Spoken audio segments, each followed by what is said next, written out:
Hello there. My name is Recky, and welcome to my channel. And welcome back if you are not new here, if you know what I mean. I am going to watch the channel Dark Docs. It's reason why I like this one is because I really think that the voice of the narrator actually suits the theme when it comes to military. We're going to check out the video, The Battle That Made the Marines. And I don't know if it's what war it is. Could be uh, World War One. I have no clue. We're gonna find out. I feel like it's World War One. Could be. If you haven't checked out Dark Docs yet, please do. You find the link for the channel and for this video we're gonna watch located right there in the description. So go there and give them the support that they so much deserve. Before we watch, if you do enjoy the content you're currently watching, don't forget to smack the like and, of course, hit that subscribe. I would greatly appreciate that. Thank you. A big, a big thank you to the channel members of the Patrons. Thank you so much for the awesome support. Shout out to the Supreme Tier donators. Thank you. Personal shout outs to the Ultimate supporters: Deja Wall, Dwayne, Dana, Troy, Sarah, Robert, Matt, Lon, Barbara, and Kevin. Kevin! Let's do this. Let's do this. Pull that in here like a champ.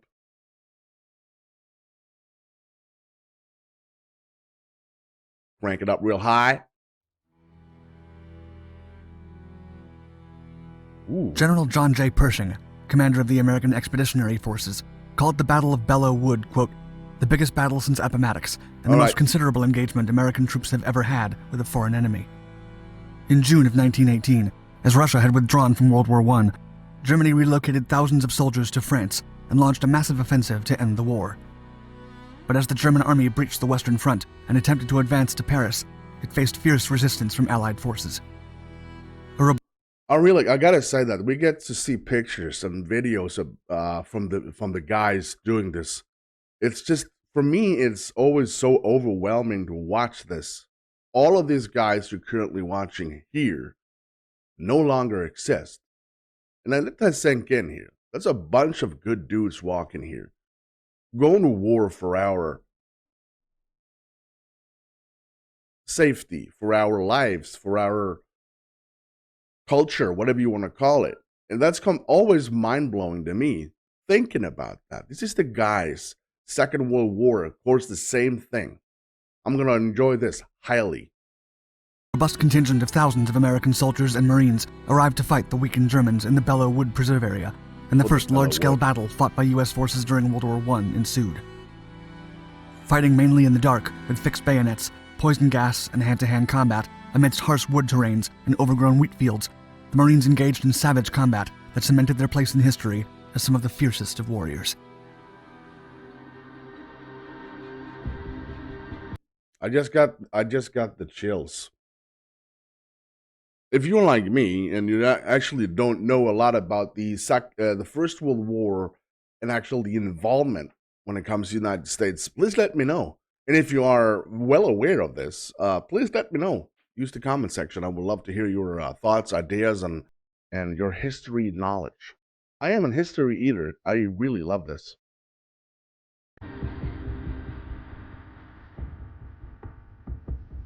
The German advance.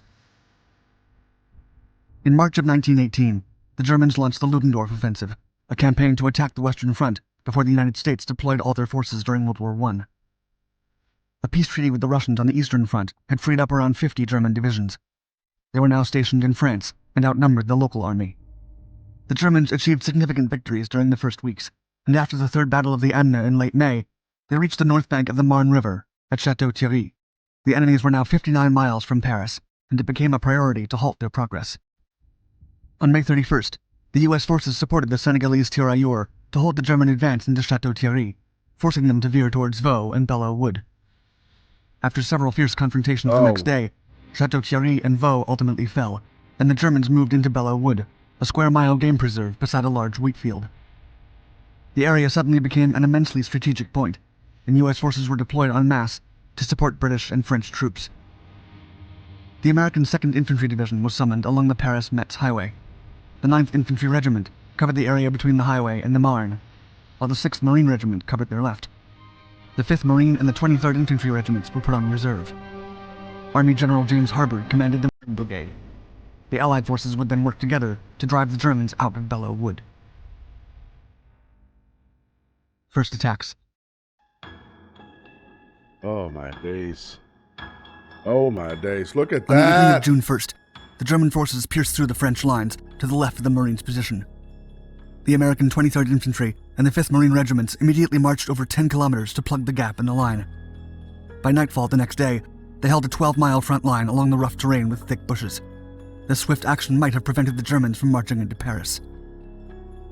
Meanwhile, the Germans set a major offensive through Bellwood, hoping to allow other German troops to cross the Marne River. The French had ordered to dig trenches further to the rear, but General Harbord had his men hold their ground instead. The Marines dug shallow fighting positions with their bayonets to target enemies from a prone. One thing I do think about a lot when I watch videos, especially from World War One, that you got a primary transport is horses, but every now and then you catch. Of course, they have these weird tanks, but I can see that the Americans actually had trucks, and I didn't know that. I mean, they had vehicles, but they had full-fledged trucks already back then. That's completely insane. Position. On the afternoon of June 3rd, the Germans approached the Marines' location, but the Americans waited until the enemy was 100 yards from them to open fire. Oh, snap. The attack proved successful, and the surviving Germans retreated into the forest. However, the demoralized French soldiers kept urging the Americans to retreat, but Captain Lloyd Williams famously exclaimed, quote, "Retreat? Hell, we just got here." Soon, I recognize the Marines that. stood alone, defending the area. At one point, while Captain George Wallace Hamilton and the 49th Company were getting into position, they were surrounded by German machine guns. But Hamilton caught the enemies off guard, capturing the guns and securing them for friendly forces. He was later awarded 2 Distinguished Service Crosses and a Navy Cross for his actions. By June 4th, Major General Omar Bundy of the 2nd Division took command of the U.S. forces. That same day, Intelligence Officer Lieutenant William A. Eddy and 2 men infiltrated German lines and gathered key information. Having undergone heavy casualties, the Germans had dug out a defensive line through Bellwood. They were also consolidating their machine gun positions and gathering artillery. Though an attack was not imminent, the increasing strength of the German forces raised concerns about a possible advance to Paris. Over the next 2 days, the Americans managed to repel several enemy attacks. The French 167th Division eventually arrived, and the Allies were able to secure 2,000 yards of front.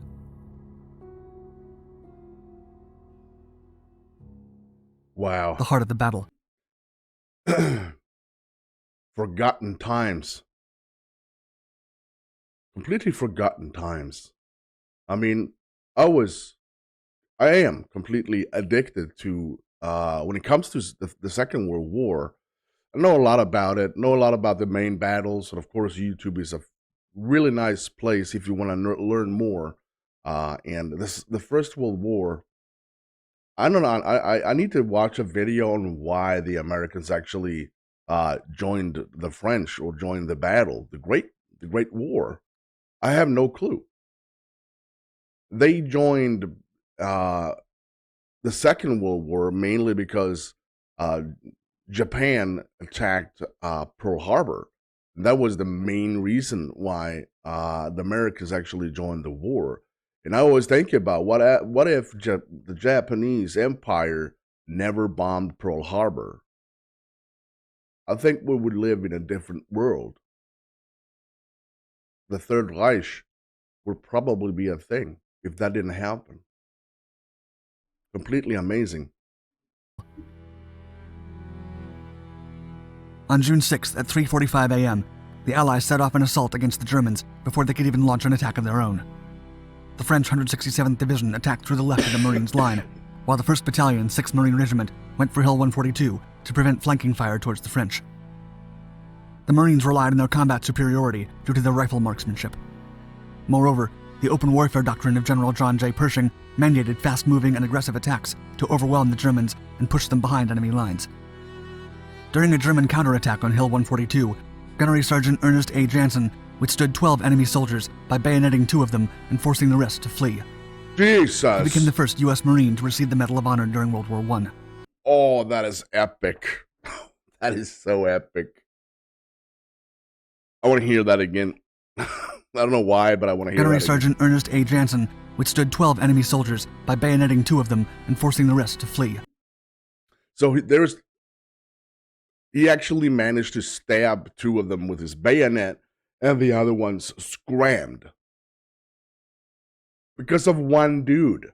That is insane. That is deterrence as its sharpest form. I'm going to stab 2 of them, and the other ones will run out like chickens. He became the first U.S. Marine to receive the Medal of Honor during World War I. And machine gunner Henry Hulbert was also recognized with the Distinguished Service Cross for advancing through enemy fire during the same battle. As the second phase of the attack took off, the Allies failed to scout the woods thoroughly and missed a network of German machine gun nests and artillery.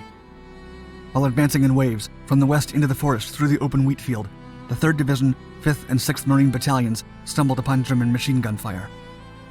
The 5th Regiment was shredded, while the 6th fought their way into the forest's southern edge.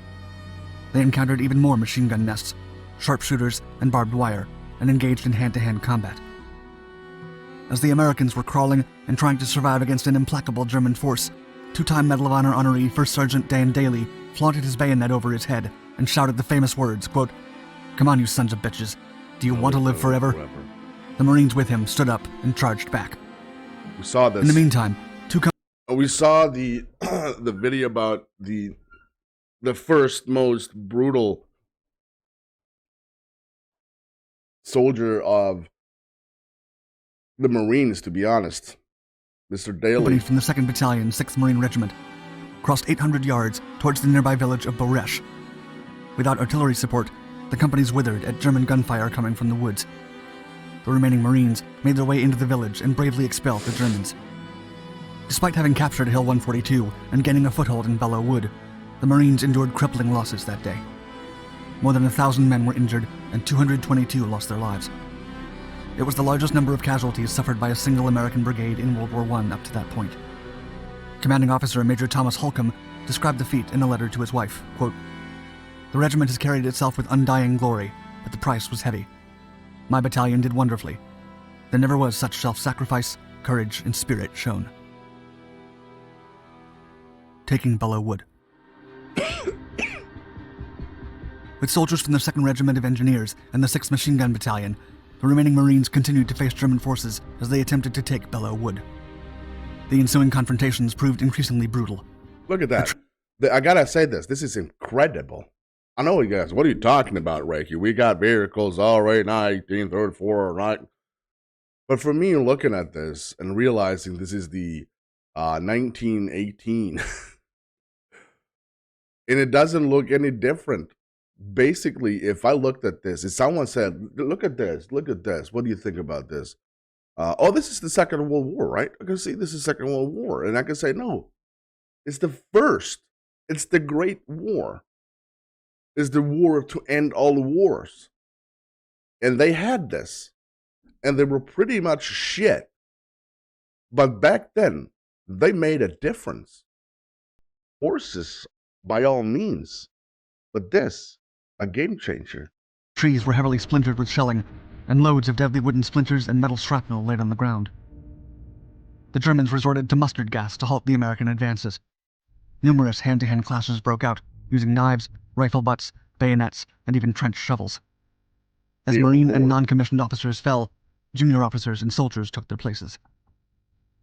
Still, by June 11th, the American forces had secured most of Bellwood. The Germans fiercely counterattacked 2 days later, attempting to claim their former positions.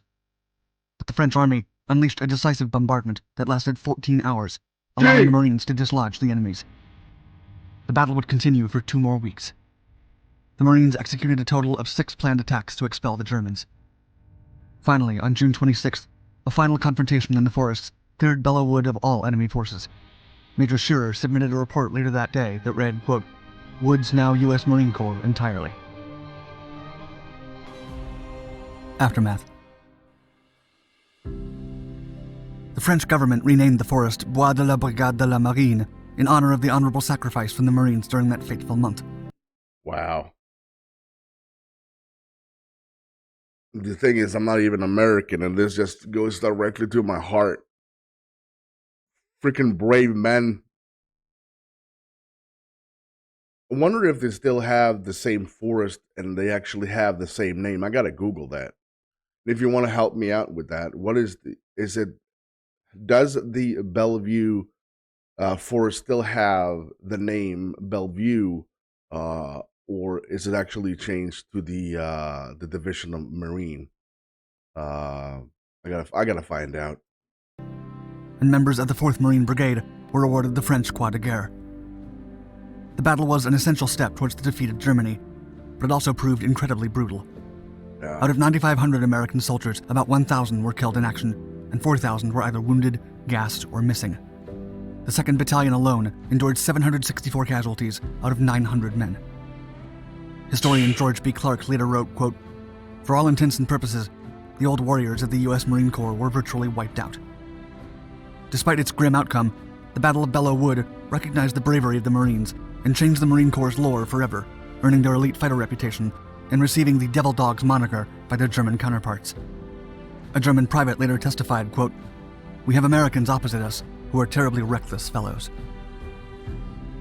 For more epic battles and heroics, subscribe to our channels and remember to hit the bell icon to get notified when new videos are uploaded. Please also like our video and tell us in the comments below what you think of the Marines' feats during World War I.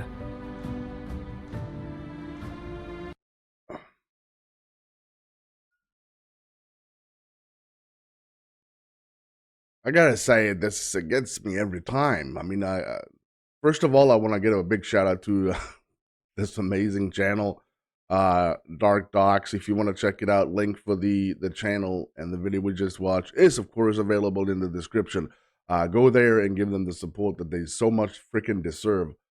Very informative, very sad, very. Here you go. Here's a cup of reality for you. Um, the one thing I think about is the complete sacrifice that people did. And like he said, this particular battle was actually really brutal with a lot of hand to hand combat.